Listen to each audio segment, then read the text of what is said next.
Corona काल में लोग घरों में कैद हैं। लोगों की जिंदगी के तमाम बेहतरीन पल सोशल मीडिया पर बीत रहे हैं और इन्हीं पलों का फायदा उठा रहे हैं वो साइबर अपराधी जिन्होंने दोस्ती का जाल फैला रखा है। दोस्ती का ये जाल लोगों को तन्हा वक्त में अपनी ओर खींचता है और लोग आसानी से अनजान दोस्त की रिक्वेस्ट को एक्सेप्ट करते हैं। रिक्वेस्ट एक्सेप्ट करने के साथ ही शुरू होता है शातिर खेल, जो आखिरी में लोगों के लिए बदनामी का ब्लू फंगस साबित हो रहा है।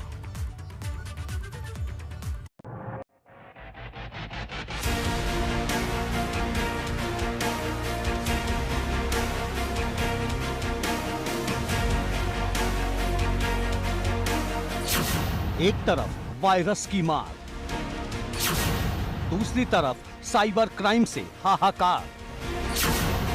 दोस्ती की आड़ में डर्टी पिक्चर का गंदा खेल। कोरोना की महामारी ने जिंदगी को वीरान कर दिया है। एक वायरस ने इंसान की जिंदगी पर ब्रेक लगा दी है, लेकिन इस वायरस से ज्यादा खतरनाक है साइबर क्राइम का वायरस।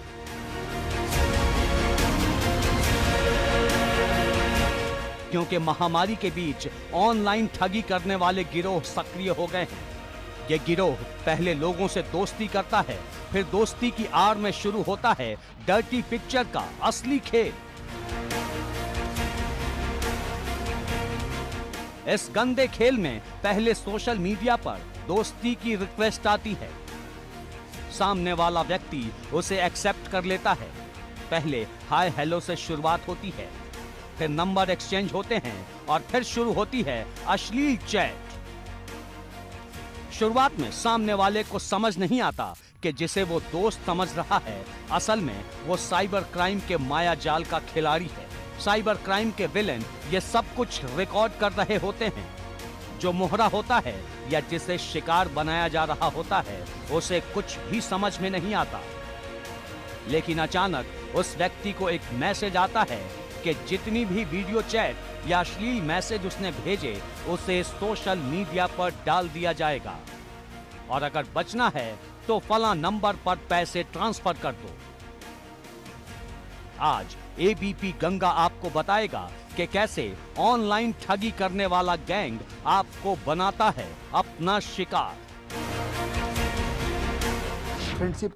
फ्रेंडशिप करने के बाद जैसे महिलाओं का खासकर इसमें देखा गया है कि महिलाएं कोई अपना एक फ्रेंडशिप का रिक्वेस्ट भेजती हैं, उसके बाद फिर दोनों मैसेंजर पे चैट करते हैं, नंबर शेयर करते हैं, उसके बाद फिर एक तरह से अश्लील वीडियोस वगैरह बना करके उसके नाम पर ब्लैकमेल करते हैं। उसी तरह से आपने परचेज किया किसी ने किसी चीज़ का, उसमें जो चीज़ वहाँ की सामग्री है वो सामग्री न दे करके दूसरा चीज़ दे दिया। नौकरी देने के नाम पर जो प्रोसेसिंग फ़ी वगैरह है उसके नाम पर लोगों ने ठगी करनी शुरू कर दी है। दरअसल कोरोना काल में ऐसे कई गैंग सक्रिय हैं, लेकिन इनमें सबसे ज्यादा सक्रिय है ब्रो।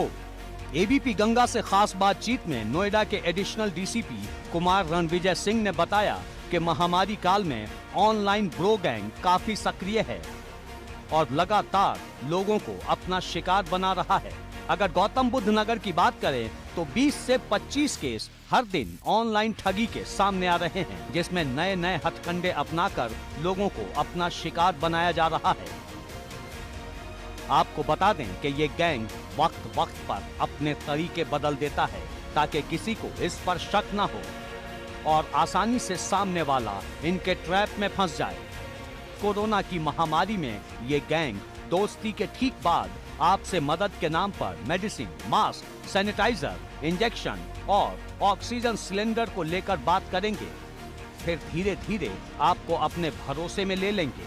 कोरोना की दूसरी लहर में कई केस ऐसे भी सामने आए हैं जिनमें अस्पतालों में बेड दिलाने के नाम पर ठगी की गई। ऑनलाइन ठगी के जो तरीके हैं, इन गैंगों ने निजात किए हैं और खास तौर से चाहे वो कोरोना काल में ठगी का मामला हो या लंबे समय से जो पैटर्न इन ठगों ने अख्तियार कर रखा है उसके तहत ठगी का मामला हो, सभी में ये गैंग काफी सक्रिय हैं और लगातार लोगों को अपना शिकार बना रहे हैं।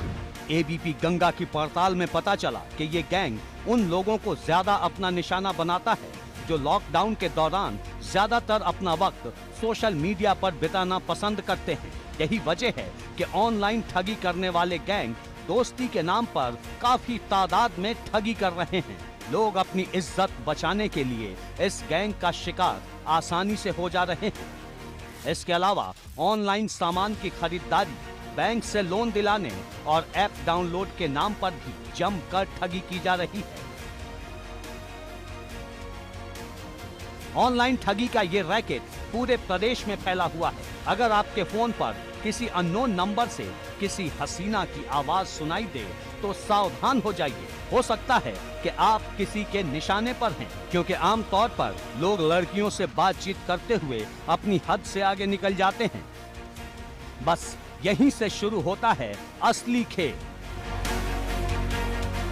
वाराणसी में विदेशी नंबर से दोस्ती के नाम पर ठगी के अब तक दर्जनों मामले सामने आ चुके हैं। कोरोना से बचने के लिए अगर आप अपने घर में हैं और आपके मोबाइल पर कोई विदेशी कॉल आती है तो उससे बचने का प्रयास करें, उसे कतई रिसीव ना करें। वाराणसी पुलिस ये अपील कर रही है आम जनता से। इस वक्त वो कॉल आपको साइबर ठगी का शिकार बना सकती है। मोबाइल पर हसीनाएं सक्रिय हैं और वाराणसी में ऐसे दर्जनों मामले सामने आ चुके हैं। सेक्सटॉर्शन के नाम से होने वाला साइबर अपराध का ये नया ट्रेंड कितनी तेजी से बढ़ गया है, इसका अंदाजा इसी से लगा सकते हैं कि अकेले प्रयागराज में ही पिछले 1.5 महीनों में ऐसी 40 से ज्यादा शिकायतें दर्ज की गई हैं। साइबर अपराधियों ने सेक्स को अपना नया हथियार बनाया है। ये लोग भोले भाले लोगों को अपने जाल में फंसाते हैं, उनसे अश्लील बातचीत करते हैं, अश्लील तस्वीरें व वीडियो दिखाई जाती हैं और चुपचाप पूरे के पूरे मामले की रिकॉर्डिंग कर बदनामी का डर दिखाकर लोगों को लंबे समय तक ब्लैकमेल किया जाता है। यही वजह है कि मामले की पड़ताल कर रही पुलिस ने अपराध के इस नए तरीके को सेक्सटॉर्शन का नाम दिया है। तो अगर आपको भी सेक्सटॉर्शन से बचना है तो सजग व जागरूक रहना होगा, और अगर कहीं गलती से आप इसके शिकार हो गए तो बदनामी के डर की वजह से चुपचाप रहने या ब्लैकमेल होने से अच्छा है कि पुलिस के पास जाएं और शिकायत करें। पीड़ित लोगों में कई प्रोफेसर, डॉक्टर, वकील और नामचीन व्यापारियों के नाम भी शामिल हैं, जिनकी शिकायतों के आधार पर पुलिस अब कार्रवाई में जुटी है। इधर लॉकडाउन जब से आंशिक कर्फ्यू लगा है, यहाँ पर लगभग 1 महीने में 40 कंप्लेंट्स के लगभग आई हैं, जिसमें ये ट्रेंड देखा जा रहा है कि लोग फेसबुक से जो लोग चैट करते हैं तो फेसबुक पर फ्रेंड रिक्वेस्ट की जाती है और कोई अननोन आदमी अगर उसको ओके कर देता है, क्लिक कर देता है, तो उससे फिर बात शुरू हो जाती है और धीरे धीरे उसको अपने झांसे में डाल करके फिर उससे व्हाट्सएप नंबर शेयर मांगा जाता है और फिर रात की बात की जाती है और रात में फिर उससे अश्लील बातें करना, न्यूड फोटोग्राफ दिखाना और उसके बाद इससे भी न्यूड होने या उस तरह की अश्लीलता करने को प्रेरित करने की बात।